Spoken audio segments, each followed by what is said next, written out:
দুইজনে আলাদা আলাদা বাজার করলে কিন্তু সমস্যা, কে কি কিনলো এটা আসলে জানা যায় না। তো আজকে আমরাও এমনই হয়েছে, আমার জামাইও ড্রাগন নিয়ে এসে, আমিও ড্রাগন নিয়ে এসেছি। তো আমার জামাই আনছে বড়, আমি আনছি ছোট্ট। আমি জানি না আসলে আমার জামাই যে ড্রাগন আনছে, পরে আমিও নিয়ে এসেছি। তো আমারটা কিন্তু অনেক সুন্দর, একেবারে গোলাপি। আর আমার জামাই যেটা আনছে এটা তেমন একটা গোলাপি না। জানি না, অনেকে মানে এটা খাইতে চায় না, এটা নাকি ভালো না। আমি যেটা আনছি ওইটা নাকি ভালো, এটা কালারটা অনেক সুন্দর। আমার বাচ্চারা কিন্তু ড্রাগন অনেক পছন্দ।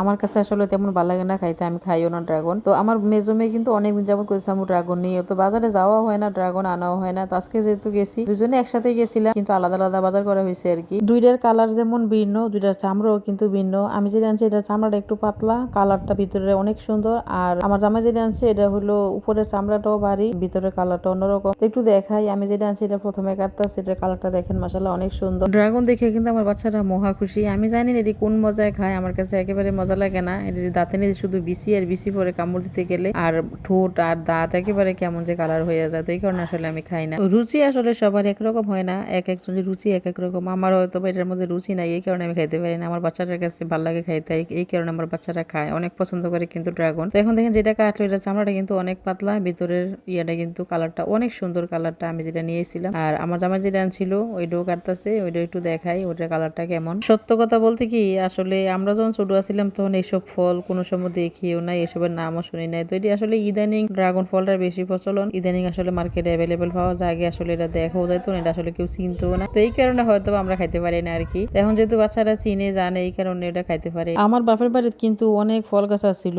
মানে এখনের বাচ্চারা যেই ফলগুলো দেখে নাই আর কি, ওইগুলো কিন্তু আমরা দেখছি। আর এখন বাচ্চারা যেটি দেখতেছে সেটি কিন্তু আমরা চিনি না, আমরা জানিও না। তখনকার সময় কিন্তু আমরা ফল কিনে খাইতাম না, আমরা গাছে যেই ফল ধরতো ওই ফলে আমরা খাইতাম, মানে তৃপ্তি সহকারে খাইতে পারতাম। অনেক ফল গাছ ছিল আমরা বাড়ি। তখনের ফল কিন্তু আসলে ফরমালিন মুক্ত গাছের ফল খাইতাম আমরা, একেবারে পিওর খাবার খাইতাম। এখনের মতো আসলে তেমন ভেজাল খাবার আমরা জানি না এই ফলের মধ্যে ভেজাল আছে কিনা, কারণ এটা যেহেতু চামড়া বাড়ি, এটার মধ্যে ভেজাল দেওয়া দরকার আছে কিনা আমি সেটা আসলে জানি না। তারপরেও যেহেতু বাচ্চারা পছন্দ করে নিয়ে এলাম, আসলে উপায় নাই, বাচ্চারা খাইতে চাইলে আসলে ভেজাল আছে না না আছে ওইটা আসলে জাস্টিফাই না করে কিন্তু আমরা খাওয়াই বাচ্চারা যেহেতু পছন্দ করে। এখন দুইটাই কিন্তু ড্রাগন সোলানি হয়ে গেছে। তো দেখলেন দুইটার কালার কিন্তু দুই রকম। আমার মেয়ে কাটতে গিয়ে কিন্তু হাত থেকে পড়ে গেছে, এটা একটু বড় আছিল, আমারটা একটু ছোট্ট। আর এটা হয়েছে দুইটা 1 কেজি, আর আমারটি আসলে ছোট ছোট কারণে কিন্তু আমারটি অনেকটি হয়েছে, আমি আনছিলাম 2 কেজি। ফলটা যেমনই হোক, কালারটা কিন্তু অসাধারণ, মানে কালারটা দেখলেই মানে কেমন যে একটা অনুভূতি কাজ করে জানি না, আমার কাছে কিন্তু অনেক সুন্দর লাগে কালারটা। খাই আর না খাই, কালারটা আমার কাছে অনেক ভালো লাগে। তো দেখেন আমার মেয়ের হাতও কিন্তু একেবারে কালার হয়ে গেছে। তো আমার এই মেয়ে কিন্তু সবচেয়ে বেশি পছন্দ করে ড্রাগন, তো এই কারণে কিন্তু হ্যাঁ কাটতেছে খাইতেছে। তারপর আমার ছেলেও আসছিল, মেয়েও আসছিল, মানে এরা কিন্তু অনেক মজা করে খাইতেছে। আমি দেখতেছি, আমার বলছে একটু খাওয়া একটু খাওয়া, না না আমি এসব খাই না, আমার কাছে ভালো লাগে না। আমার মেয়ে কিন্তু কালারও করতেছে খাইতেছে, এরা কিন্তু অনেক মজা করে মহা খুশিতে ড্রাগন খাইতেছে। তো আমি জানি না এটি কোন মজায় খাইতেছে, তো যাক খাক, এর কাছে যদি ভালো লাগে খাক। তো দেখেন আমার ছেলে কিন্তু এমন অবস্থা করছে খাইয়ে, আমি কিন্তু একটু দাঁত দেখা একটু মুখ দেখা দিয়ে তোর মুখটা কেমন হয়েছে। তো দেখেন পুরো মুখ কিন্তু একেবারে লাল হয়ে গেছে। বাজারে অন্য ফলের তুলনায় কিন্তু